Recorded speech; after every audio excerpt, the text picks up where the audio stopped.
out shopping for used dirt bikes and you've stumbled across some ads for an older Yamaha YZ125, like the 2006 model behind me, and maybe you're wondering, is the YZ125 a good bike for a beginner? Well, let's talk about that. Let's get something out of the way right up front. This is a full-sized, high-powered motocross bike. You're going to need to be at least 5 foot 5 inches tall in order to ride it. If you're much shorter than that, you're going to be on your tippy toes or you're going to have a hard time reaching the ground. The bike weighs just under 200 pounds, which is why it's so appealing to newer riders, because most bikes of this size are 230 to 250 pounds. Now, this is a two-stroke motorcycle, which means the engine operates a little bit different from a four-stroke motorcycle, which is the other kind of common engine style on bikes. And what that means to you is that it requires a little bit of special maintenance. For starters, when you're filling up the gas tank, you're going to have to mix some oil with the gas in a certain proportion. If you don't, you will fry your engine. And secondly, there are some parts of the engine that will need to be replaced after 20 to 50 hours of use. That really depends on your riding style, how aggressive you are. For example, you will need to replace the piston and the cylinder, as those parts tend to wear out rather quickly on a two-stroke motorcycle. Since this is a motocross bike, the engine is cooled with liquid, so there's radiators in the front. That also is going to require some special attention.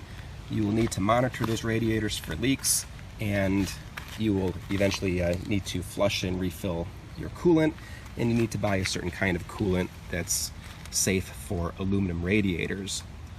Now, all that isn't all that complicated. You just need to pay attention to that and maintain your bike properly. If you're looking for a bike that you can just get on and ride around every day and you don't have to do anything other than put gas in it, well, this bike is really not the right bike for you. And to speak frankly about it, almost no bike fits that bill.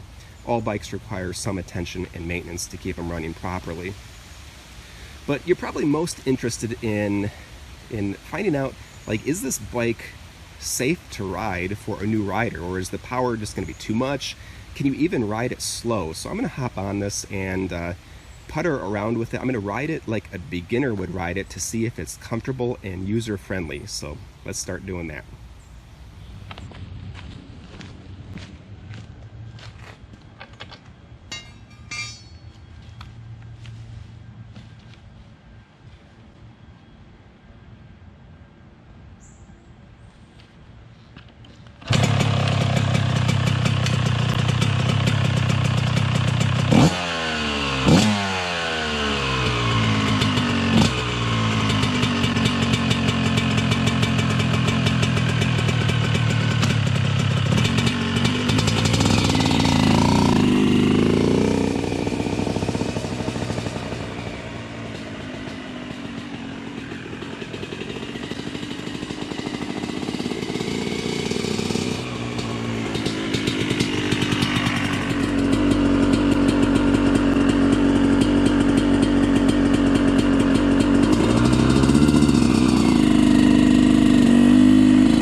So I realized early on that you would probably not be able to hear me talk while I was on the bike, so I just put it around in first or second gear, rode the bike like a beginner would ride it, and then a little bit later I got a little bit more aggressive with it.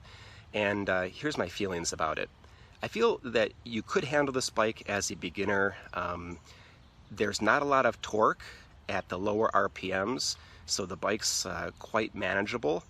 But I say this all with some caution because the bike, after all, still does have 34 horsepower, and it's a two-stroke, so that means that the throttle is non-linear, and what that means is that as the RPMs increase, the speed is going to increase, but not in direct proportion to how you're turning the throttle. It's going to be increasing a lot faster for the amount of throttle you're turning. For example, at the low RPMs, when you turn the throttle just like an eighth of an inch or a quarter of an inch, you get relatively slow acceleration, whereas when you're up at those mid RPMs, just a slight turn of the throttle really adds a lot of power to the bike, and that could be a bit unsettling to a new rider. So that's just something to be cautious about, all that added power that you get at the mid to upper end of the RPM band.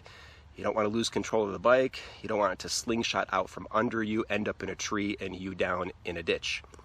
So, aside from that, if you could ride this bike carefully and with caution, and if you want a bike with a lot of suspension travel and a lot of power because you think you want to get into some motocross riding, or at least, into moderate-sized jumps and going fast around a track, then this could be a good bike for you. The lightweight, the simplicity of it, the power, the relative ease of use.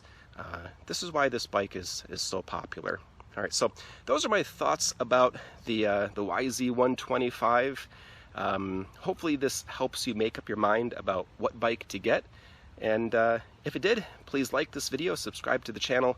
Please drop some comments in the comment line below. I'll try to get back to you, and I'll see you next time.